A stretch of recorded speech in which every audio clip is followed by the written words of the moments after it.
projectile motion, and in the last lecture we have seen projectile motion on an inclined plane. Projectile motion from an elevated point. So let's continue it from that point onwards.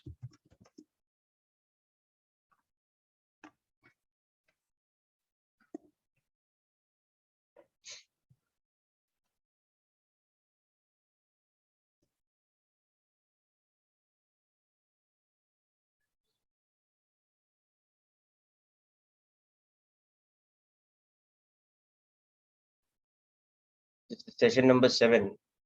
So in the previous lecture, we saw a horizontal projection from an elevated point. Okay, today we will start with an example of an oblique projection from an elevated point.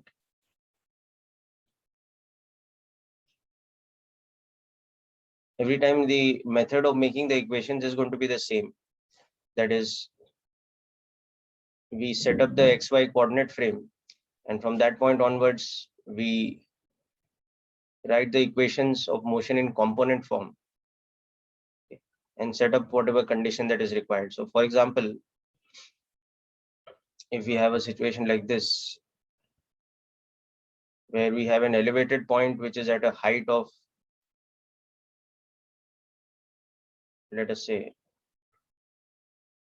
60 meters from the ground, and we project something at t equal to 0 with a projection speed of 25 meters per second, but at a projection angle with respect to the horizontal like this of 53 degrees. So you can see that this will have this kind of a path now. It will first elevate and then fall. Okay. So we want to calculate various things, including the final velocity of impact, the time of flight, this horizontal distance. Okay. So we'll take the value of g as 10 meters per second square. So first of all, let's find out the velocity and displacement at t equal to 1 second. Okay, after the projection at 1 second. Then let us also find out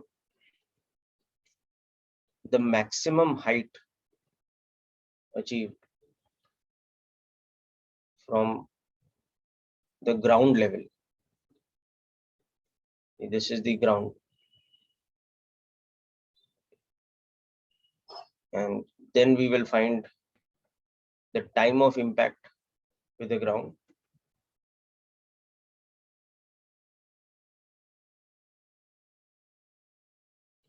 Okay. The impact speed and the net horizontal displacement r. Okay, so just take down this question. We will start working on this. So first, what you can think about in this question is the selection of the coordinate frame, the XY axis, how you should take it, so that we can write the equations in a convenient manner. Okay, so look at the choice of axis and then frame the equations for horizontal and vertical component of motion. That would be the first step.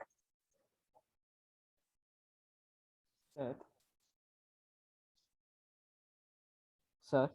Yes. In 1D motion, when it was like this project, when we projected from a height, we used to do it in 2 parts. So here, will it be done in 2 parts or it will be done in a single part only? What do you mean in 1D motion, beta? Are you talking about vertically projected motion? Yeah. So like when vertically projected motion, we don't need to do we have to write only one component of motion, and the y component. So it's not done in 2 parts. It's done in single part only, beta. Yes, sir. One part means if we project it from a height, then first we calculated its upward motion and then its downward motion. So no, that is not the way I used to solve it. I used to just solve it. In fact, you just write a single equation of motion. If you project it like this, okay, then as it is going up, the y component of velocity at any point is u minus gt, and the y component of displacement is at any time is ut minus half gt square. Okay, so you can see that when it starts descending, okay, automatically when it crosses this point, your y coordinate will become negative, Whereas while it is ascending, your v is positive. Okay, so everything is solved from these two equations only. You don't need to write two separate parts for ascent and descent. Okay, that is the method by which I have taught you how to do the vertical motion. Okay, now in projectile motion, what happens is along with the vertical motion, there is a horizontal motion also. So that is where the second set of equations comes in. You write the x component of motion separately, the y component of motion separately, right? So this is the same method like the regular projectile motion, which you have learned in the last couple of lectures. Only difference is here, it is projected from an elevated point. Is it clear, beta? Yes, sir. Okay.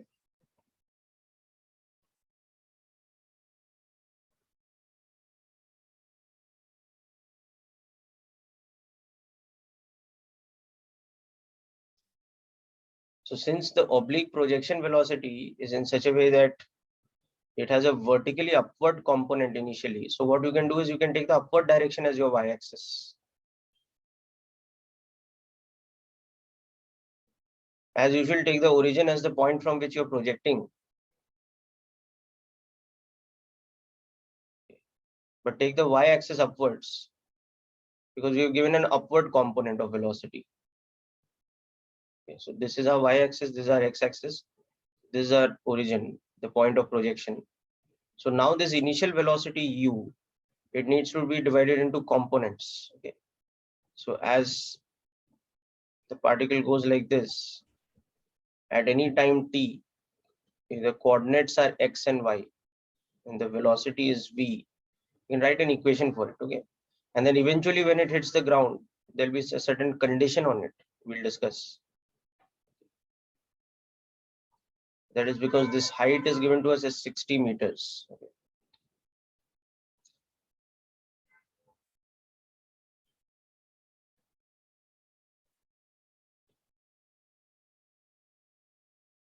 Okay, so these are the values of all these parameters. Okay, so you can see in our coordinate system at t equal to 0, the initial velocity will be written as u cos theta I cap plus u sin theta j cap. That in this case will become 15 I cap plus 20 j cap in meters per second.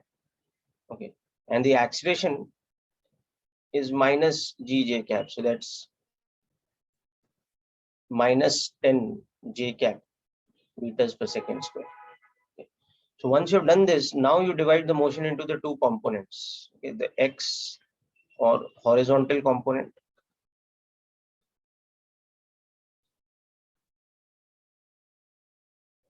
and the y or vertical component.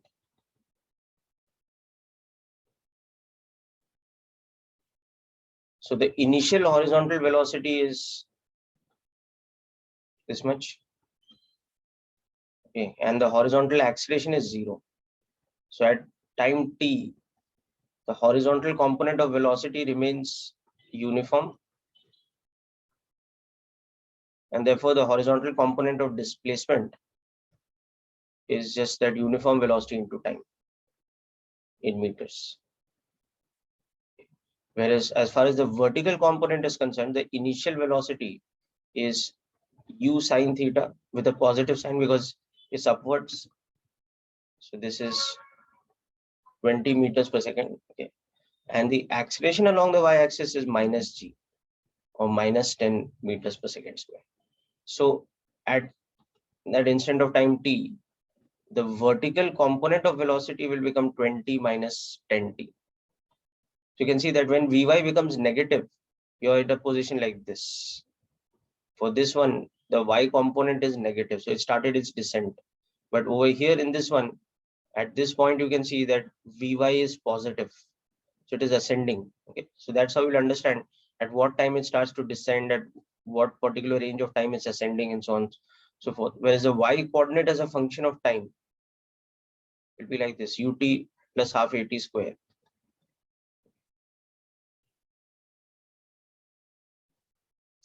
So these become our important equations of motion. Now using these only, we can solve everything. Okay. Now for the first thing, you can see very simply, therefore, that at t equal to 1 second, that was the first question, right? We had to find velocity and displacement at t equal to 1 second. So you can see that Vx will remain constant at 15, but Vy would have become 20 minus 10 or 10 meters per second. Okay. So at t equal to 1 second, the instantaneous velocity is 15 I cap plus 10 j cap. So it's still on the way up. Okay, at t equal to 1 second is probably somewhere here on the way up. And the x component of displacement will become 15 meters. The y component of displacement will also become 15 meters.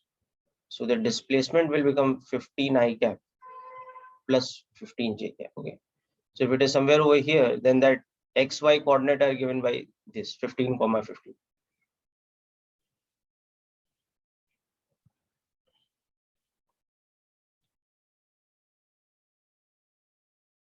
Sir, Yes. sir, can you scroll for a second? Yes. Okay, sir. The question is clear now? Okay. So I put up all the values of the question below here also. Just you need to remember what all you have to calculate. You have to calculate the maximum height from the ground, okay, the horizontal displacement r, the time at which it impacts, and also the impact speed.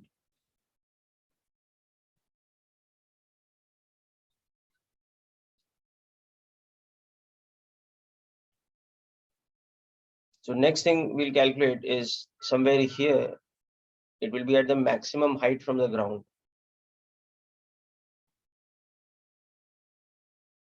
Okay. So in that maximum height equation, you can see that this value here is the maxima of the y coordinate because this is your horizontal axis. So this maximum height from the ground is actually going to be how much? It is going to be capital H plus the maxima of y. And you already know the formula for the maxima of y from standard projectile motion concept. Okay. So you can use that formula or you can just derive it once again from this equation.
Yes, very good, Siddharth. That is correct.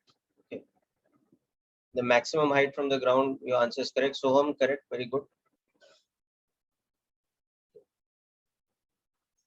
You can see that you have projected this at u and theta like this. So as it is going up like this, there is a formula that you have now for the maximum y coordinate, that is this one. In a normal projectile, we take that like this. That is y is maximum. So that in this case will become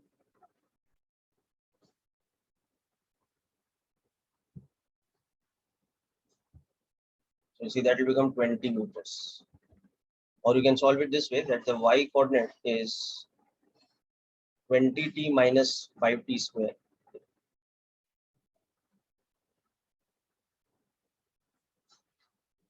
And see that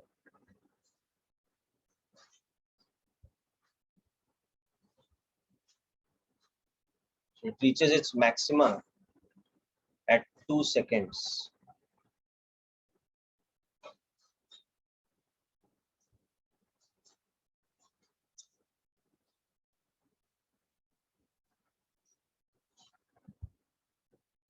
So whichever method you use,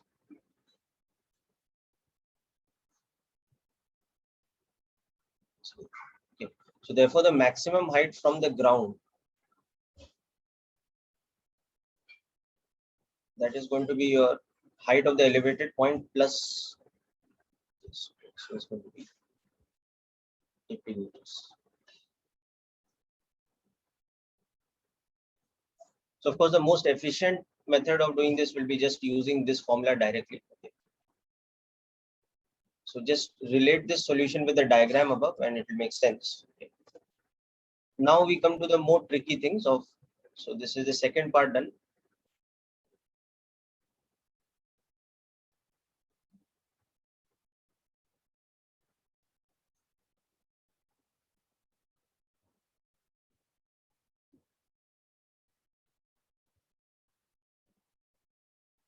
Now next up we come to the more tricky things of the calculation of the time when it impacts the ground and the impact speed and this range.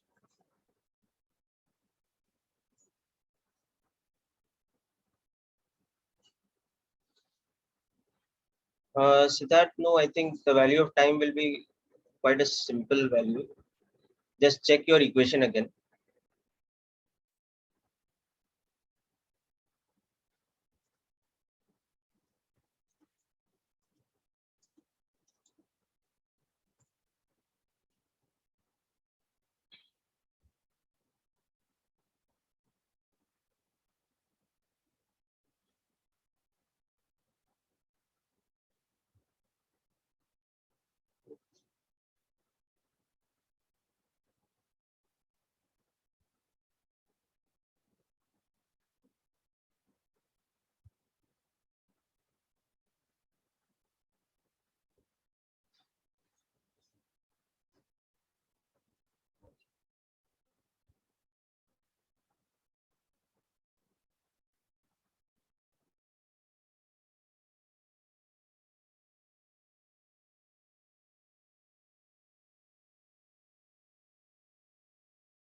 Okay, so let's check out the answers. Yes, very good. The time should be coming as 6 seconds, and therefore R will come out to be as 90 meters. Okay. So for the time, what you have to understand is at the time when it hits the ground, what is the y coordinate? The y coordinate you can see according to our system has become minus of 60. Okay. So at this position, the y coordinate has become minus 60, and the x coordinate is the value of r which we need to calculate. So again, we will make use of this equation, and then we'll make use of this equation to find r once we got the value of capital T. Okay. So it just involves solving of a quadratic equation. So the third part, to find the time, we can see that at t equal to capital T, it hits the ground. So the ground is 60 meters below. So the y coordinate at this time should become minus h or minus 60 meters. Okay. So minus 60 should be equal to 20t minus 5t square, because we had the equation this earlier. Okay. So the quadratic equation becomes like this: t square minus 4t plus 12 is equal to 0, which you can easily factorize and see will be this. So this is minus only.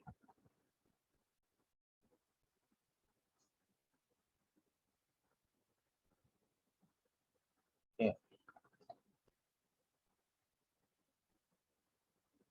So t is equal to 6 or t is equal to minus 2. This will be rejected because time cannot be negative. Okay. So the time of flight comes out to be 6 seconds. This is when it hits the ground. Okay. And x is equal to r at t equal to capital T. So r will become 15 into 6, 90 meters. Okay. Because we had the equation that x was equal to 15t. So we're making use of that. Okay. And also Vx is equal to 15, but Vy is equal to 20 minus 10t in general. So at t equal to capital T, which is 6 seconds, the y component of velocity will become minus 40. So the velocity at impact time will be 15 I cap minus 40 j cap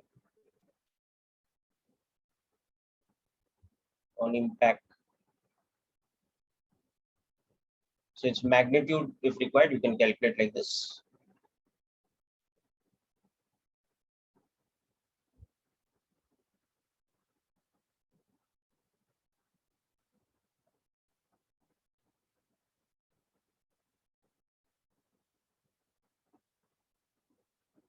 So with this, we complete all the various calculations. Okay.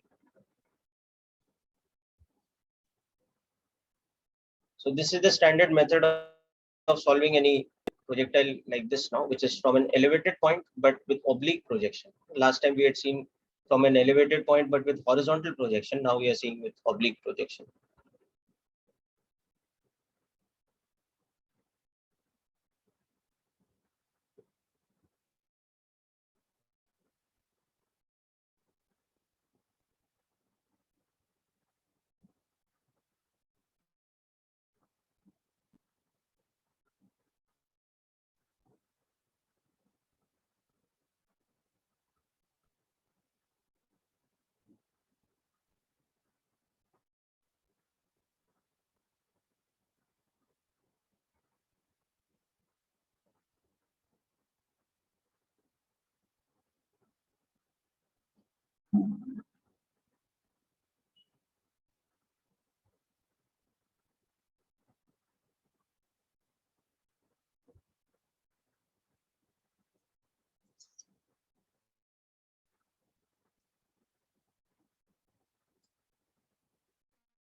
Okay, let's look at another. Sir, Yes.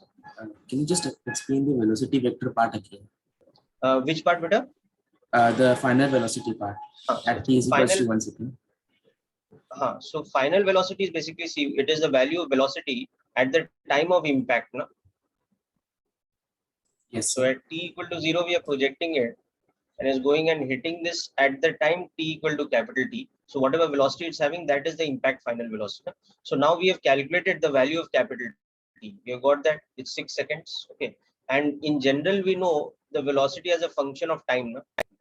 We know that Vx is 15 I cap. I mean, Vx is 15. It's constant.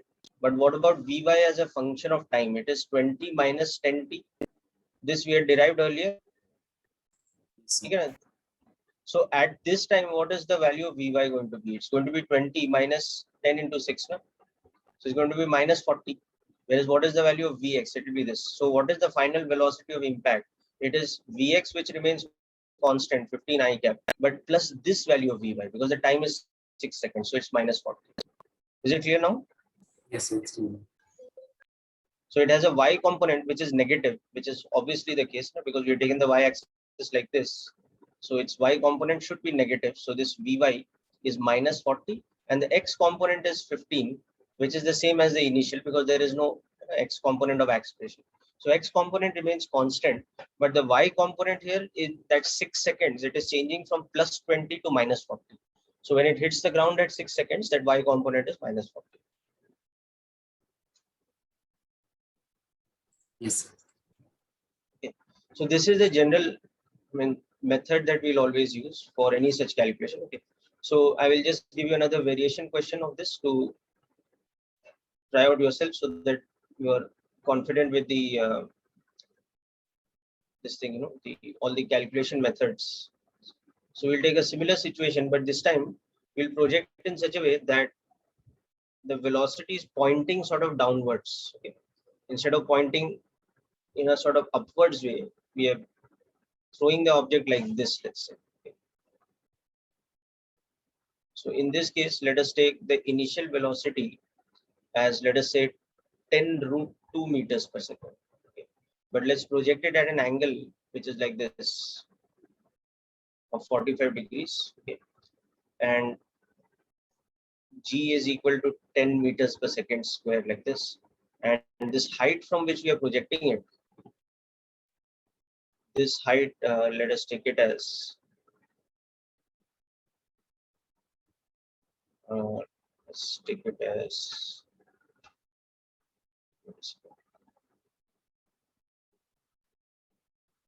120. Let's take this height as 120 meters. Okay. So if we are projecting it at t equal to 0, that's when we start our stopwatch. So it will take a path like this. Because of gravity, it will curve and finally hit at some time here.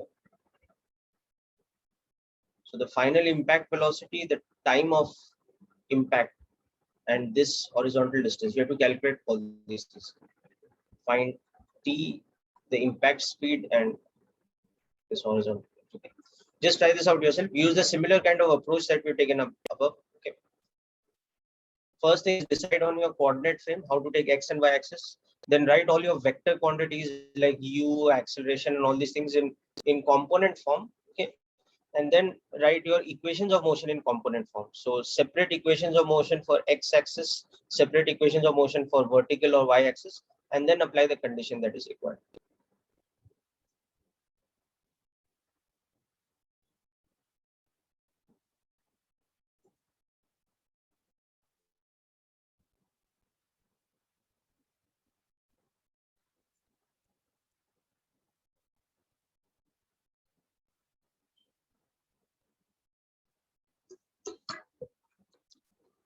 So this u, which is given to us as 10 root 2, is approximately actually 14.14 meters per second, because root 2 is like this.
Okay, so just to give you a hint, what I will say is that preferably here we can take our y-axis downwards, because we have given an initial velocity which has a downward component.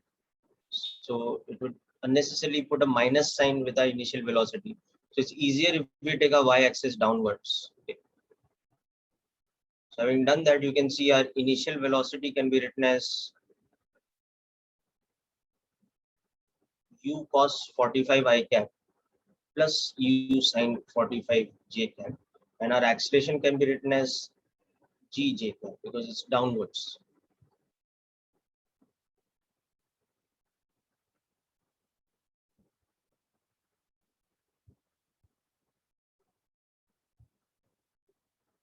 Okay, Akash, I will just check your answer.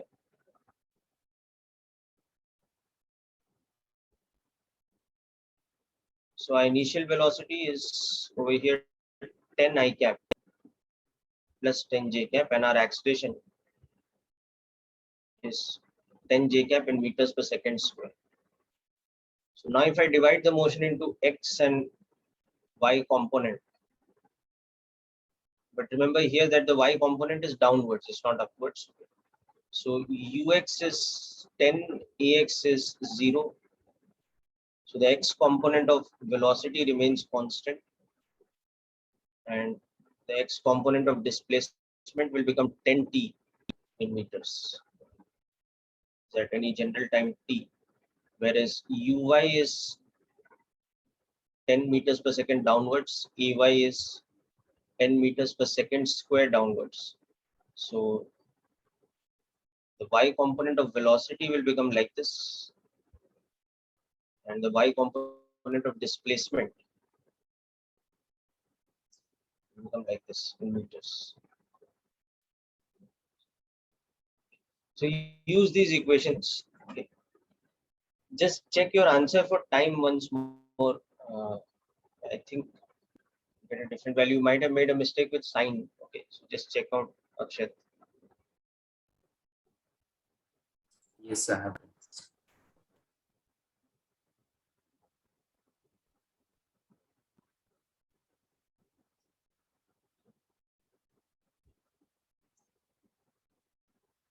Yes, Siddharth, that is correct now.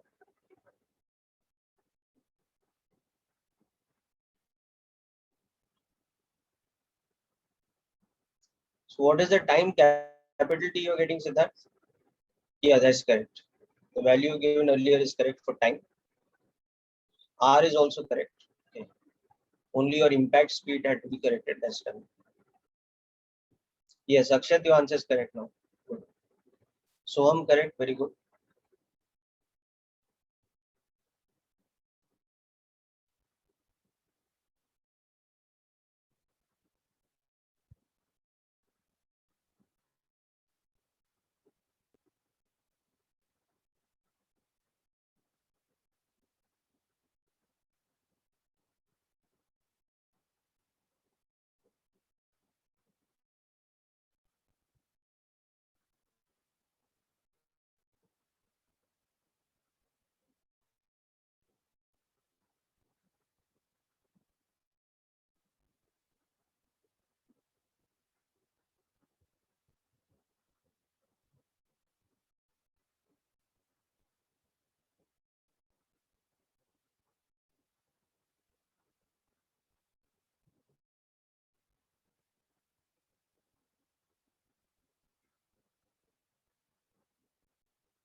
Yes, very good. Correct answer. So okay, so now you can see that from the diagram.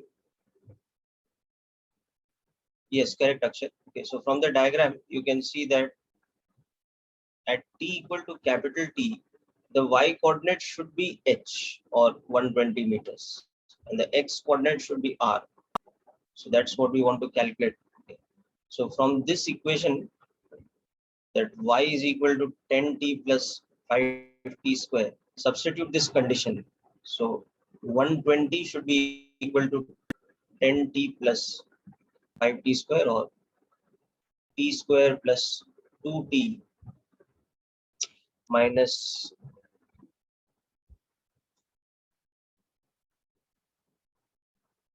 24 equal to 0.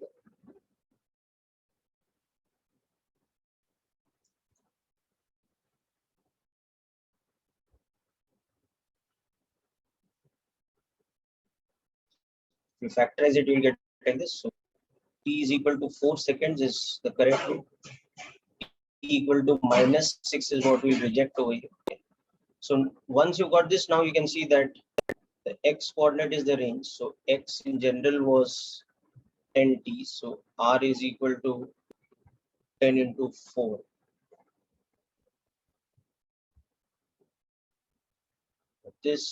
Got this, and at t equal to 4 seconds, the y component of velocity becomes 50 meters per second. X component is uniform at 10. So the impact velocity is like this. Or if you want to calculate its magnitude,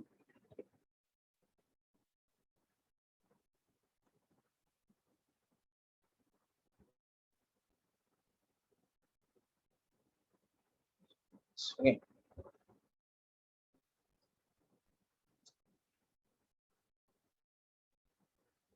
So these are the standard type of situations in projectile motion. Should not have too much difficulty dealing with these kind of things. Okay. Now, before we move on to another segment of projectile motion, which is projectile motion from an inclined plane, just like to work Sir? out certain types of questions. Yes. Sir, if I not understand one thing, can you scroll? Which part, beta, you haven't understood? Sir, that 10t plus 5t square. हाँ ये यहाँ से आया ना बेटा. This is come from the equation of motion that we have derived earlier. Just a second. Okay. So see, I have taken my y-axis pointing downwards now. So because I have taken my y-axis pointing downwards, you can see that the initial velocity is y component is how much? Is plus 10 ना. ये जो velocity है इसका y component यहाँ पे कितना है? It's plus 10. This is also 10. This is also 10 because that angle is 45. Yes, Is clear now? Okay. So I've got uy as 10 and I've got ay as 10. So what is the y component of displacement as a function of time? Ut plus half at square. So 10t plus half into 10 into t square. So understood how we got this now? okay, sir. Okay. And then you are just applying the condition that at the time when it hits the ground, capital T, what is your vertically downward displacement? Is this entire height? It's 120. So this y coordinate should become 120 at the time when it hits the ground. So that's how we are calculating capital T. Right? Okay, sir.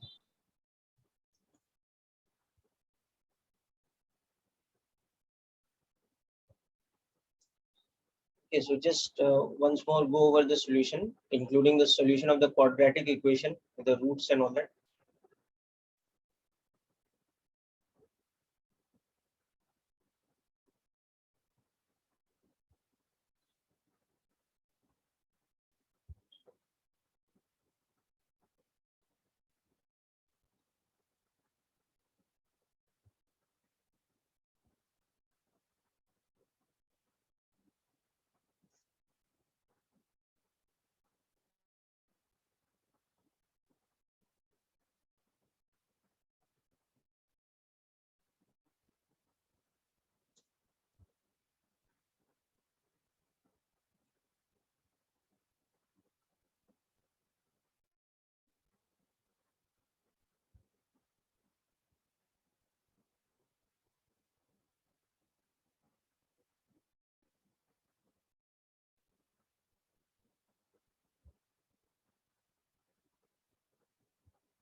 Okay, now just want to do one or two examples which are based on equation of trajectory concept, which we had seen earlier.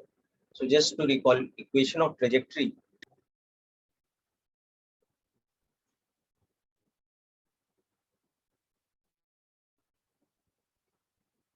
For a standard situation where from the ground level we are projecting something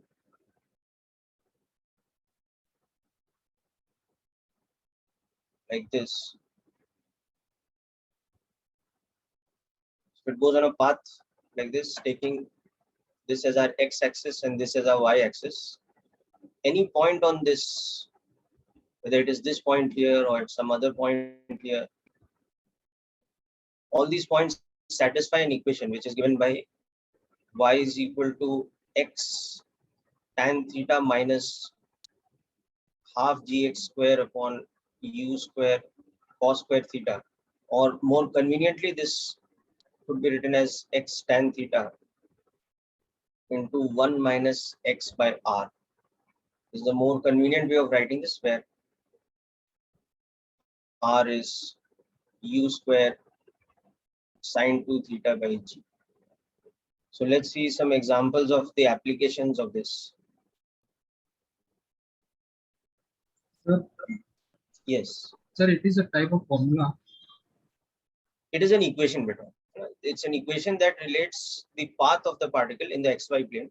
So every point that the particle goes through, it satisfies this equation. So it is called the equation of trajectory. Okay, sir. Trajectory is another word for path. So this equation represents the actual path by which it goes. And from the equation, you can see that it's a parabolic trajectory. It's a parabolic trajectory because it's a quadratic equation.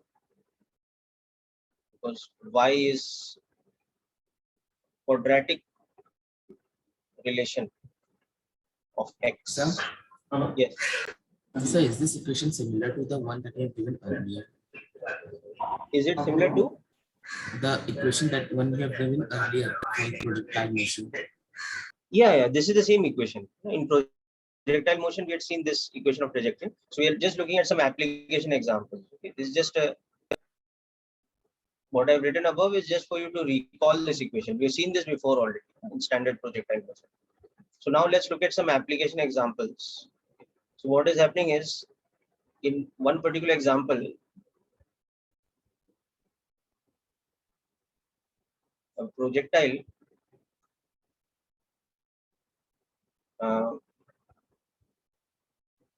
reaches a maximum height of 45 meters, okay, and has a height of 40 meters above ground at 2 points which are separated horizontally by just a moment, I'll tell you the value.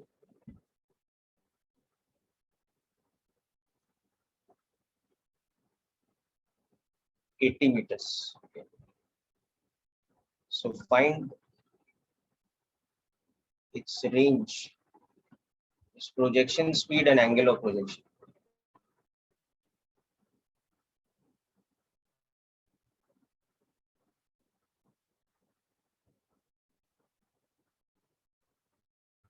So this is the standard case, a projectile fired from a horizontal surface, not from an elevated point, but from a horizontal ground level. Okay. It reaches a maximum height of this much from the ground. And it also has a height of 40 meters above ground at 2 different points, one while ascending and one while descending. And these 2 points are separated by a distance of 80 meters. Okay. So from this, actually, we have to calculate what is the range of the projectile, the speed of projection, and the angle of projection. So this you can see is like a more tricky type of question. It's more like a JEE Advanced tricky type of application. But this type of question you will see fits very nicely into the equation of trajectory type of solution rather than using the time-based equations. So just try to figure out how we can use the above equation of trajectory for this. Okay.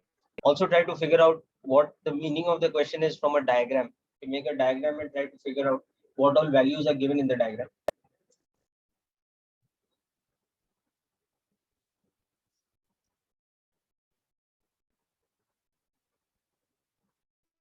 Sir.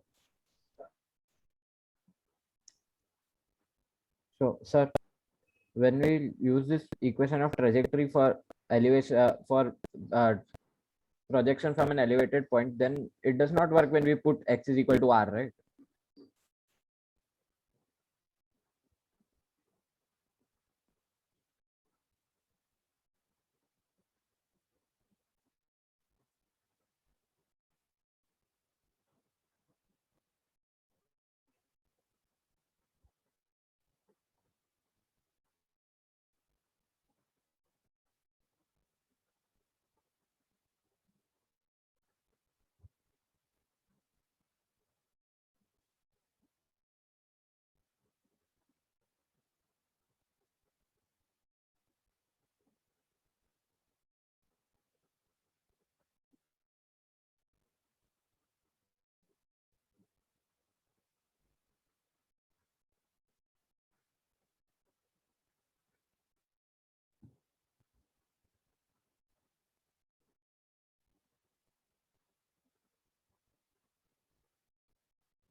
Okay, so first of all, I'll just illustrate how we can relate this question with an equivalent diagram. Sir. Yes. So the equation of trajectory where the y is equal to x tan theta 1 minus x by r does not work when we use it for projection from an elevated point, but when we put x is equal to r, right? At that time, it just comes out to be 0, but y, it shows that y is equal to 0. What But comes out to be 0, beta? so the RHS will come out to be 0, but we know that y coordinate is minus x. So see, you have to understand when you are projecting from an elevated point now, like this is your x-axis now, and this is your y-axis. So the meaning of r is something different. Okay, the meaning of r in that equation is not this distance. It's not this. The meaning of r in that equation is actually this one. Understand? It's a Okay. point where the y coordinate becomes 0.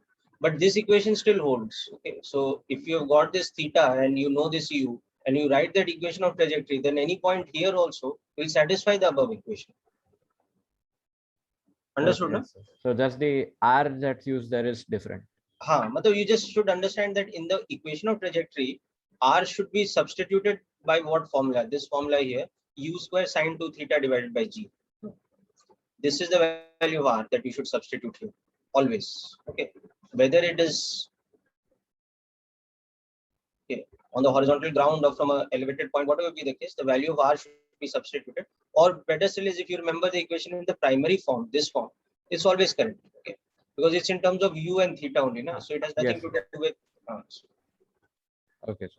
Okay, so yeah, so now coming back to this one, if this is our parabolic path, let's say. Okay.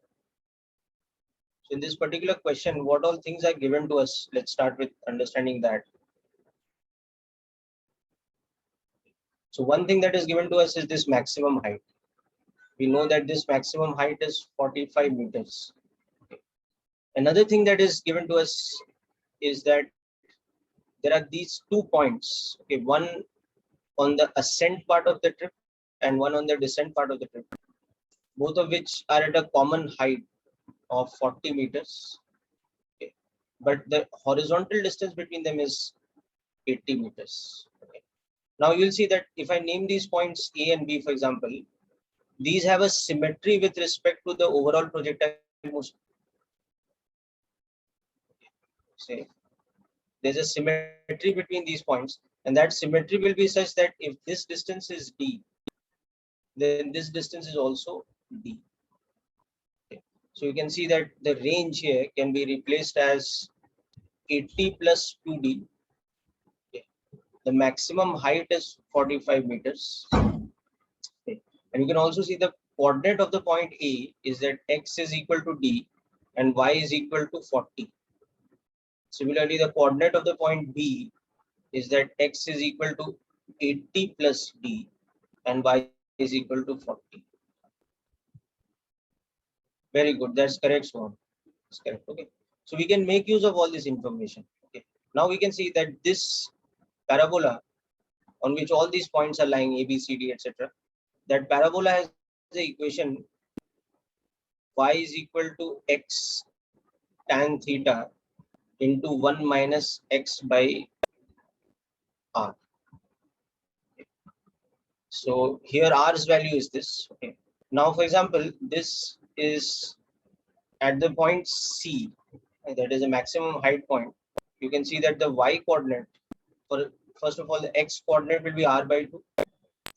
So that is 40 plus d, and the y coordinate will be h, which is 45.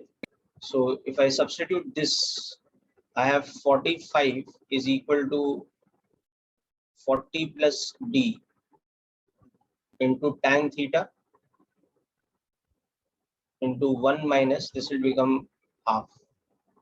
So I have 45 is equal to 40 plus d tan theta by 2. So I have this relation that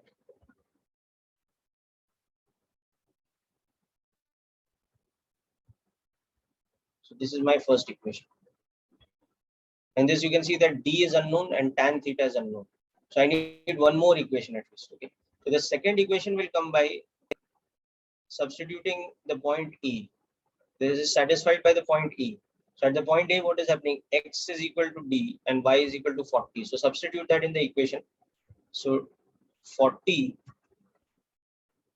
should be equal to d tan theta into 1 minus d upon 80 plus 2b.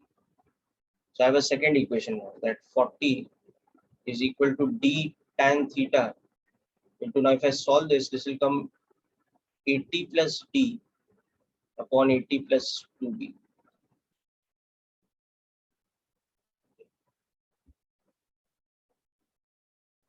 So I have a second equation. So now what I can do is I can solve equation 1 and 2 to find d. So if I can do this, if I can take equation 1 and divide it by equation 2, I'll get rid of the tan theta. Okay. So on the left hand side, I'll have 40 by 90. On the right hand side, I will have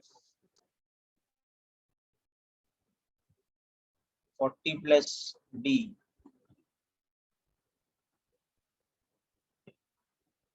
So you will have 90 by 40. Oh, yeah, sorry, 90 by 40. Yes.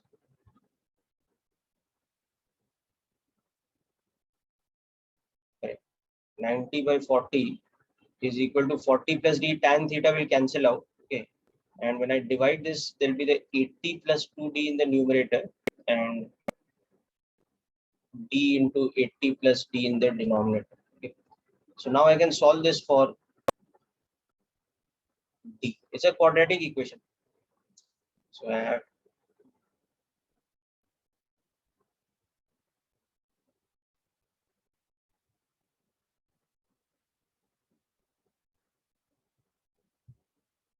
we can take 2 common like this. Okay.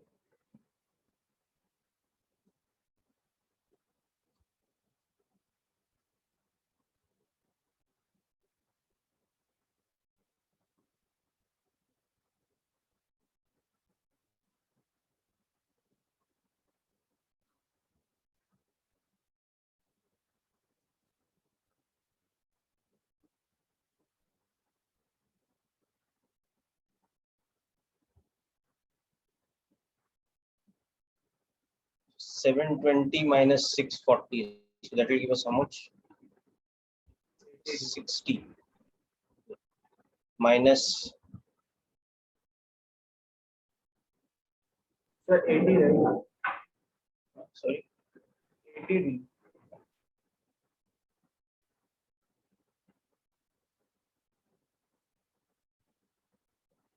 okay, so this equation is correct.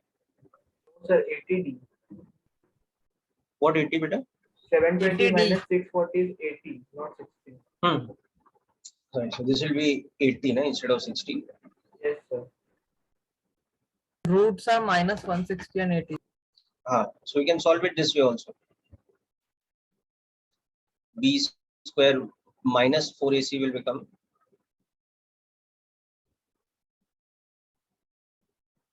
so 80 plus minus. Now here I can take 80 common. So I'll have 1 plus. So I have taken 80 into 80 common. So I can write this as 640. 8, right?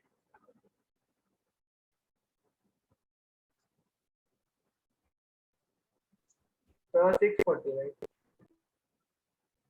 You see, I've taken 80 common outside the square root. Na? So that means from inside the square root, I've taken 6400 common. Na? Oh, yes, sir. Yes, Understood? sir. Okay. So this is becoming 80 by 2, that is 40 into 1 plus minus 3. So obviously it will not have a negative value. D will only have a positive value. So D will be taken as 160. This is the correct root of D. Otherwise, it would have been minus 80, which is the wrong root. Okay. So from this, you can see that the range, which is how much now? Range was 80 plus D. Sorry, 80 plus.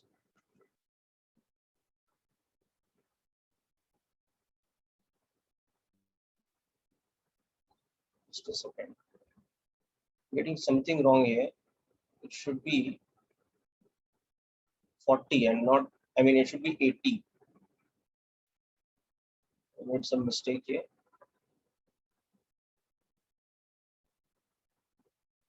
तो minus 80 आएगा may be formula. Sorry.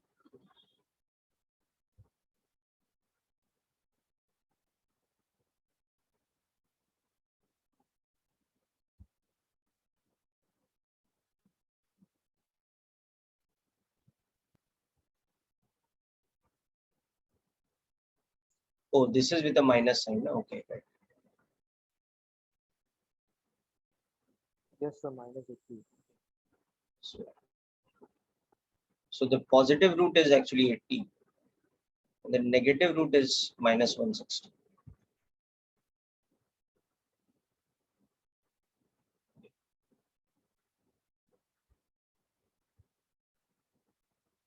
So the range will come out to be 240 meters. Now you can see that from that equation only you have a relation that h is equal to r by 4 tan theta, na?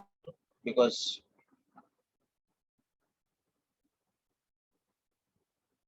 in this, if you substitute the highest point, so x coordinate is r by 2 and y coordinate is h. So you get h is equal to r by 2 tan theta into 1 minus half. So that is r by 4 tan theta. So you have this relation. So in this, 45 is equal to 240 by 4 into tan theta. From here, tan theta you can see is 45 by 60 or 3 by 4, which means the angle of projection is 37 degrees. And now you can use any of the two formulae. For example, h is equal to u square sine square theta by 2g. So 45 is equal to u square into 3 by 5 whole square divided by 20. So from this you will get the speed of projection, and you should get it as 50 meters per second when you calculate.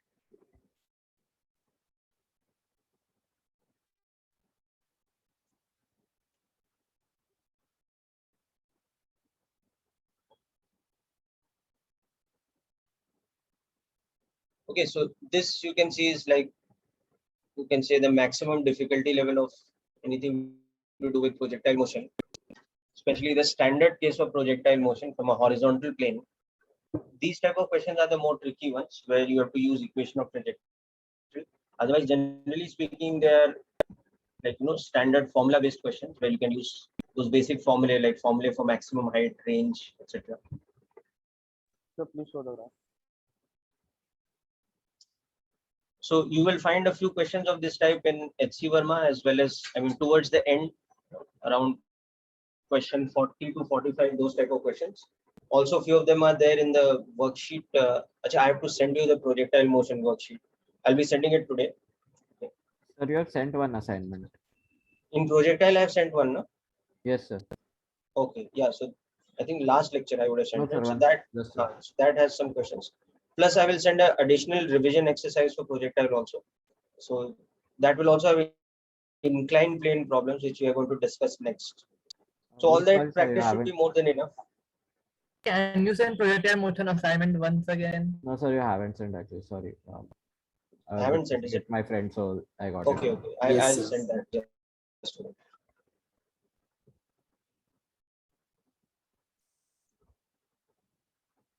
So please show the graph. Sorry, what was that? So graph. Acha, the diagram above. Okay.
Okay, so Siddharth, very good. You got the answer. Also, Soham, very good.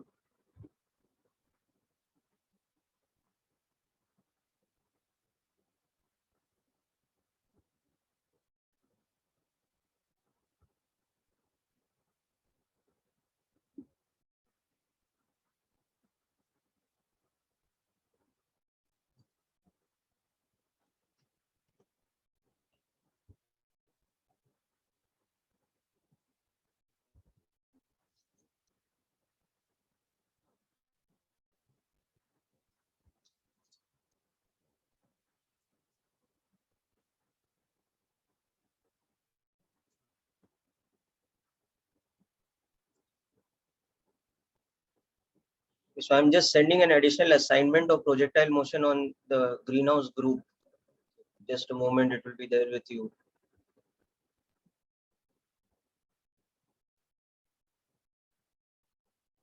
So this also you complete within, let's say, the next 10 days or so. Okay.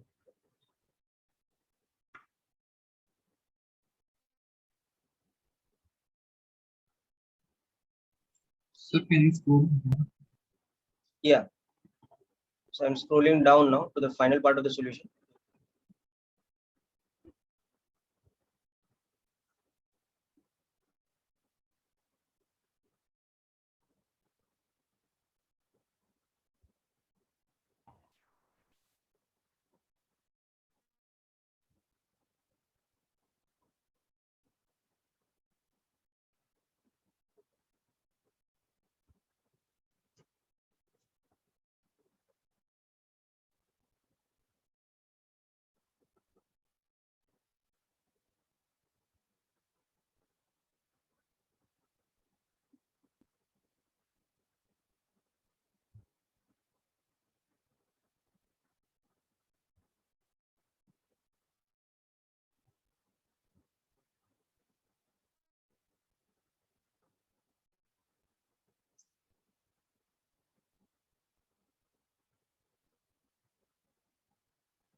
Okay, so people hope this is clear. Now we come to the final part of the theory of projectile motions, okay, which is a slightly different case, projection from an inclined surface.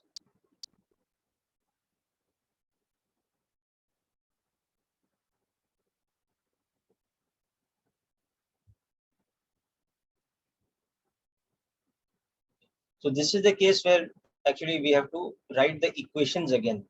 The projection from an elevated point, the equations were very much the same, just the way of interpreting them and solving them for time of flight and all was slightly different. But here you'll understand that just like in Newton's laws of motion, when you have a free body diagram of an object on an inclined plane, the way you resolve your vectors is different. You take your axis, system of axis to be along the surface and perpendicular to it. So same way we'll have to do over here. Let's say this is alpha. This is an inclined surface of angle alpha. And somewhere on this surface, we have projected an object with a velocity u, where the angle for the velocity is given with reference to the is given in reference to the inclined plane and not with respect to the horizontal. So it's projected at time t equal to 0 with an angle beta with respect to this at t equal to 0. So this goes and hits this somewhere here. So we want to find the time at which it impacts. Okay. We want to find the impact velocity. We want to find the range of the projectile on the inclined surface. All these things we want to do. So given the values of u, alpha, beta, obviously acceleration due to gravity, how would we find the time of impact, the impact velocity, vi or vf, whatever we write it as, okay. And the inclined range now is the range on the inclined plane. So that is the situation. So we will understand this theoretically, and we'll also solve with an example where, let's say, our u is 35 meters per second, our alpha is 37 degrees, beta is 45 degrees, and we have to take root 2's value as 1.4 exactly. Okay, to take it, g is 10 meters per second square. So now, particular numerical example, let's say these are the values which are given to us. So the first thing we'll do here is that system of axis should be taken such that they are with reference to the inclined plane. So our x-axis should be taken along the inclined plane, and our y-axis should be taken perpendicular, or what we say normal, to the inclined plane, just like you do in Newton's laws. Okay, and the origin is at the point of projection. So do this and write the vectors. So express the vectors u and a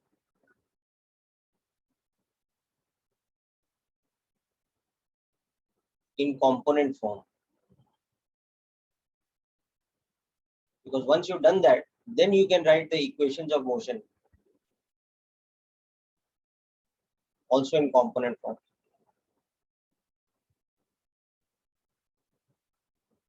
And then you can solve them for the unknown quantities. So since you're already familiar with this process from Newton's laws, just try to work this out. Okay, see how you will resolve the vector u, which is shown to you in the diagram, and also the vector acceleration due to gravity.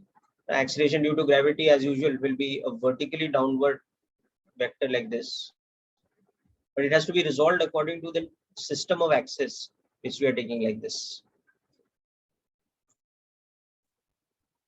Once you've done that resolution, you'll see the rest of it is very simple. You have to just apply the standard formula of kinematics.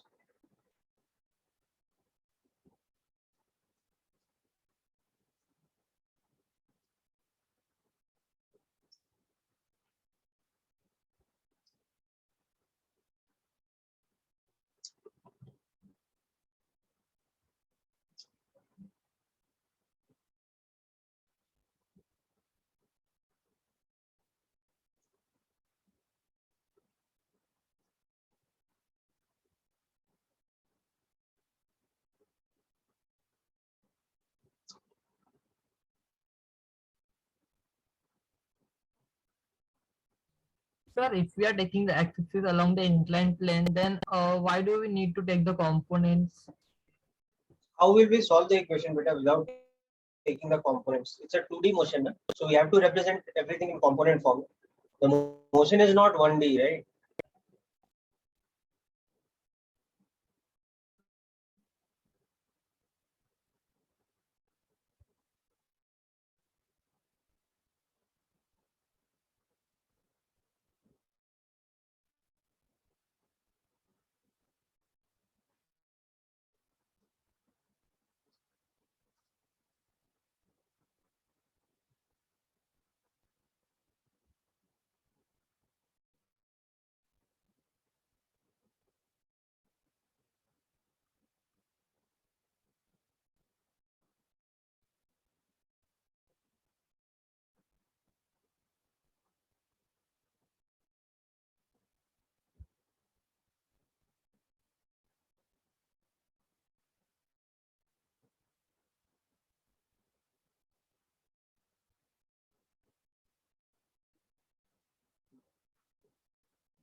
So I'll just do the resolution of the vectors u once. Okay. So we'll take the same diagram, but we'll just add the coordinate frame that we're talking about, taking the origin as the point of projection and the x and y axis as we have discussed.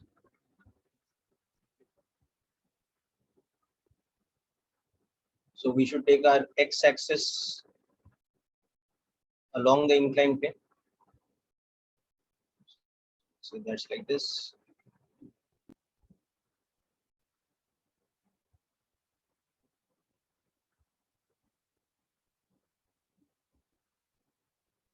And we should take the y axis perpendicular to the inclined plane. That's like this. So you can see that also with respect to this xy system, our acceleration due to gravity, that will also have to be resolved. So our acceleration due to gravity vector, that is the other vector which we have to resolve. That will be like this, pointing vertically downwards. Okay, and here this angle will be alpha. So in this system now, our initial velocity, as you can see, it will become u cos beta I cap plus u sin beta j cap. And our acceleration vector will become minus g cos alpha, sorry, minus g sin alpha, my mistake, for the x component.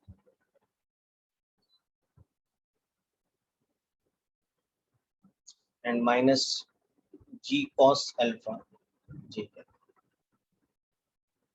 Yes, very good, Siddharth. That's correct. So that's the most important part, the resolution of the vectors. Okay. So if you divide this in components, you can see the x component and y component motion. So at t equal to 0, our ux is u cos beta, which when you calculate here, u is 35 meters per second and beta is 45 degrees. So ux will become 35 into 1 by root 2. So 35 into this, 350 by 14, 25. So this will become 25 meters per second. Similarly, our uy, which is u sin beta, that will be 35 sine 45 degrees. So that will also be 25 meters per second. So our ux and ui are both the same. Okay. That's just because this is 45, of course. Okay. And our acceleration, the x component, is minus g sin alpha. So alpha here is 37 degrees. So g sin alpha is 10 into 3 by 5, 6. And g cos alpha is 10 into 4 by 5, so it's 8. So this is minus 6 meters per second square. And this is minus 8 meters per second square. So therefore, at some time t, you will see that the x component of velocity will become like this. 25 minus 60. Y component of velocity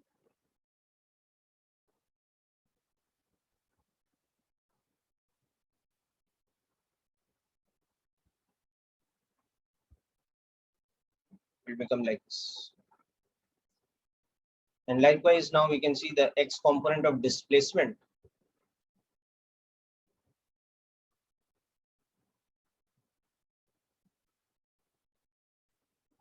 be like this, or numerically that is 25t minus 3t square.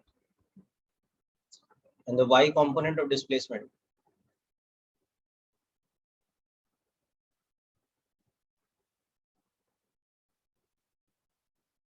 like this, or numerically it becomes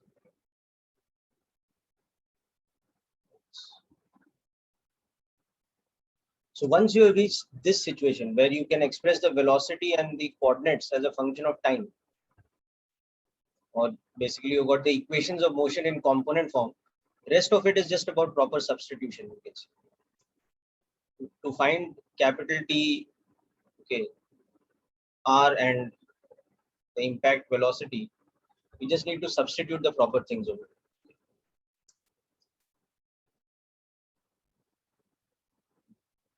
So you can see that at capital T, this point's coordinates are this. So make use of this.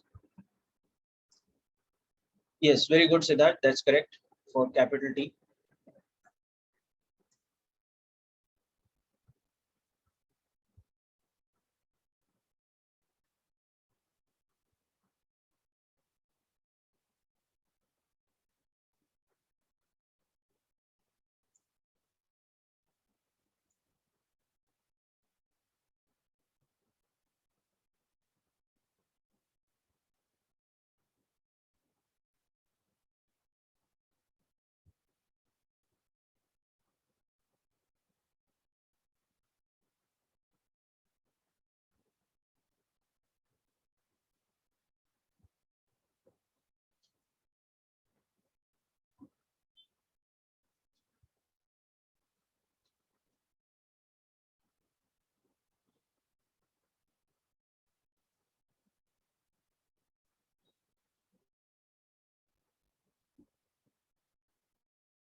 Yes, so very good. Time of flight is correct for you also. Okay, so now you just need to substitute that time in the various equations. So you'll get R substituted in the equation for X.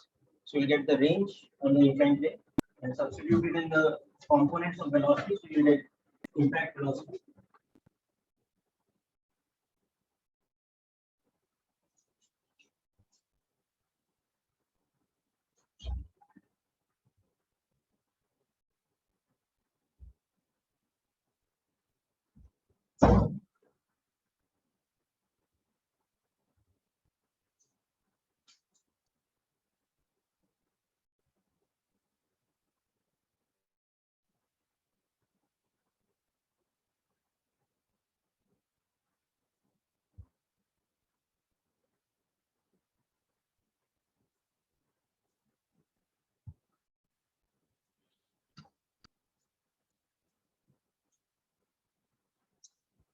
Okay, so let's wind this up.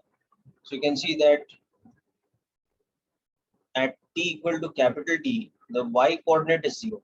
So from this equation, 25t minus 4t square should be 0.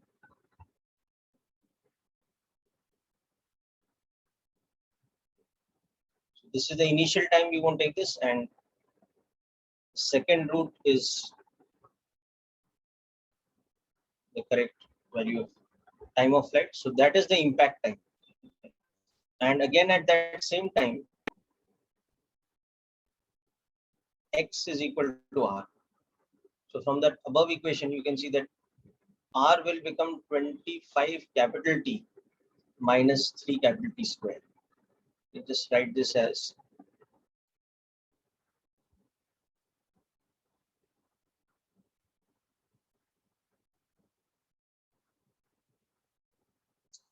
(625 by 4) minus 3 into 625 by 16.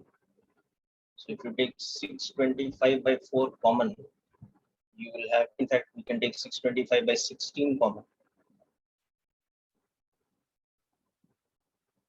Easy way to do the calculation. See, you have 4 minus 3. Your answer is basically 625 by 16 meters, which will become calculated.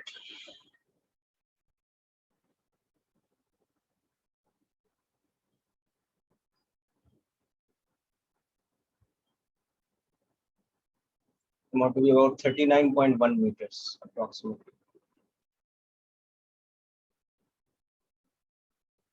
Also, we can see that at this time, the x component of velocity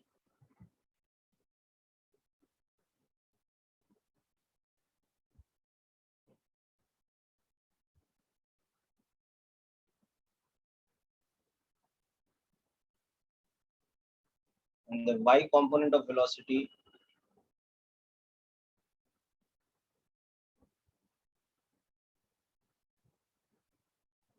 so the impact velocity would be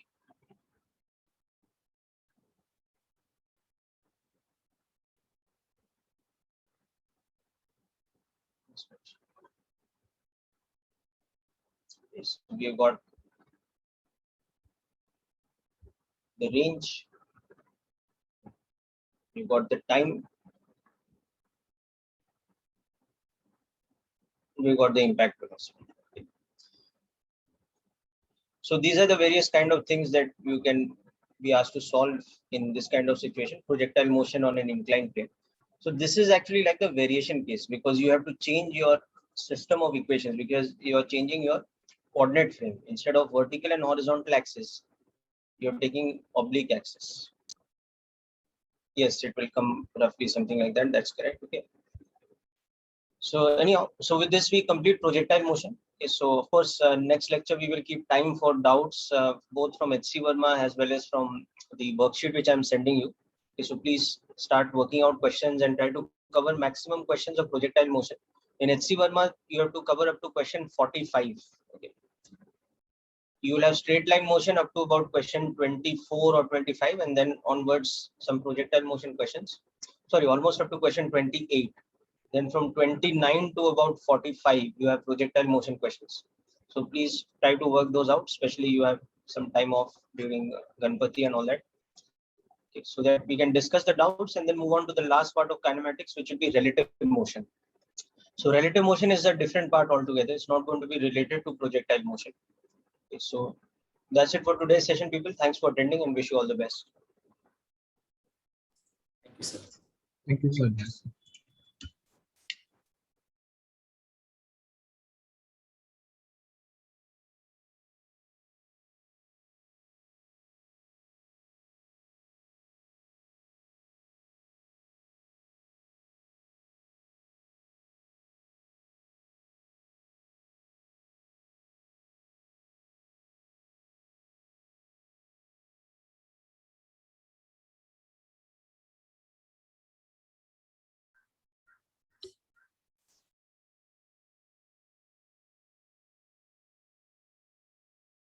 Thank you, sir. Bye, sir.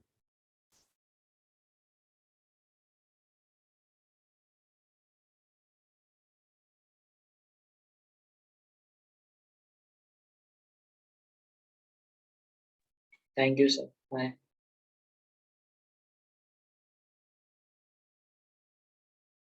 Okay, people. Bye. Have a nice day.